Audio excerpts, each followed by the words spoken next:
इस वीडियो को देख के आपको पता चल ही गया होगा मेरे जैसे गवार लोग कैसे सिर्फ फालतू की वीडियोस बनाते हैं। आज से ही behind the neck pull downs करना बंद कर दो। We all have heard this 643 biomechanical wanker yap and gaslight his audience, fear mongering them that behind the neck pull downs can send you straight to the frickin' coffin.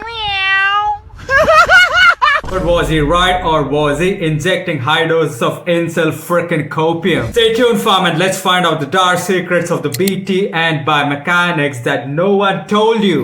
आइए देखते हैं बैठचंद मजा आएगा। Thick gym body enters the frickin' gym and approaches the biomechanics guru. She's eager to learn the behind the neck pull down, but instead the copper skinny legged coach sends her to the nearby hospital, gets an MRI of her glenohumeral joint and analyzes it and says this: आज से ही ये exercise करना बंद कर दो. The gym body kicks his damn ball sack and shoves a goddamn butt plug into his goddamn wazoo, goes to her ex-boyfriend and tells him to eat her out. It's because this pencil neck biomechanical guru irritated the living tits out of her that she was so goddamn frustrated that she wanted to get cream pied by an elephant's joystick. Filthy jokes aside, let's first understand the biomechanics and anatomy of this BTN exercise. The culprit that determines the suitability of the behind the neck pull downs is the goddamn acromion type. Acromion begins at the top of the scapula at a ridge called the spine of scapula. It extends outwards and curves over the top of the shoulder joint.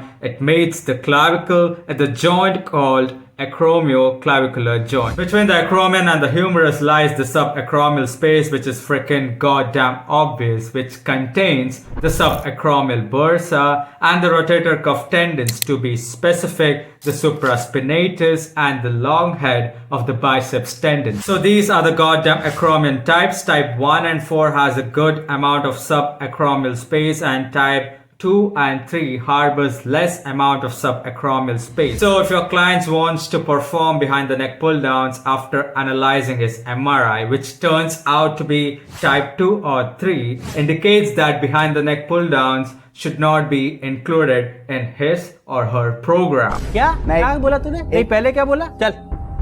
चलो.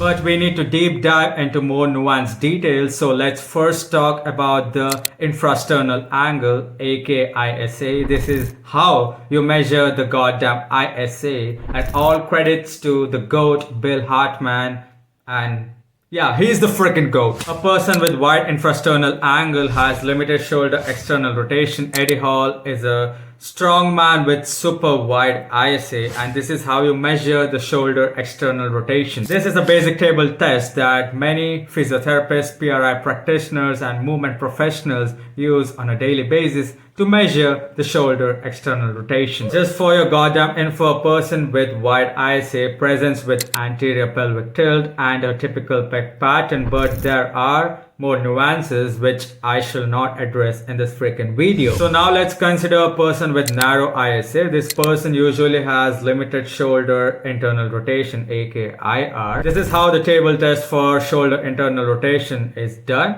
and this person who presents with a narrow ISA usually presents with posterior pelvic tilt. So what's a posterior pelvic tilt? I have had a lot of friends, ex-classmates who had posterior pelvic tilt, and they walk something like this. So to conclude, a person with wide ISA sucks at behind the neck pull downs, but a person with narrow ISA is good at it because he has a good degree of shoulder external rotation. We also need to consider the right BC pattern. These folks present with limited left shoulder external rotation and limited right shoulder internal rotation. So these folks need to address their limitations first and then consider the behind the neck.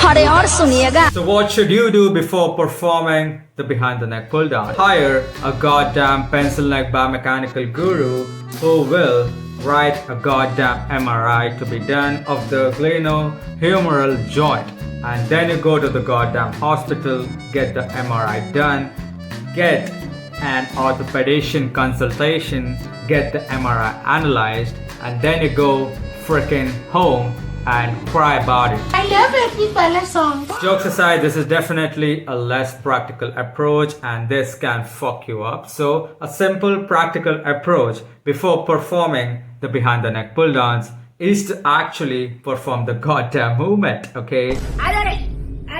If the movement hurts, do not perform it. Switch to alternatives like wide grip pull downs or unilateral wide grip pull down. If the behind the neck movement does not hurt your freaking pussy ass shoulder, then perform it. Incorporate progressive overload, reps and reserve schemes, which is close proximity to failure, which is basically RIR equals to 0, and incorporate good exercise form, technique, track your freaking workouts and note down the nuances in your freaking logbook and go ahead with your workout schedule. To conclude, behind the neck pull downs is not freaking bad because every goddamn person is unique and what works for him or her may not work for you.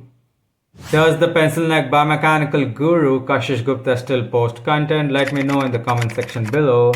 And I hope this message sinks in, and until then, peace out. So please whatever. Please I want to reach 1 million.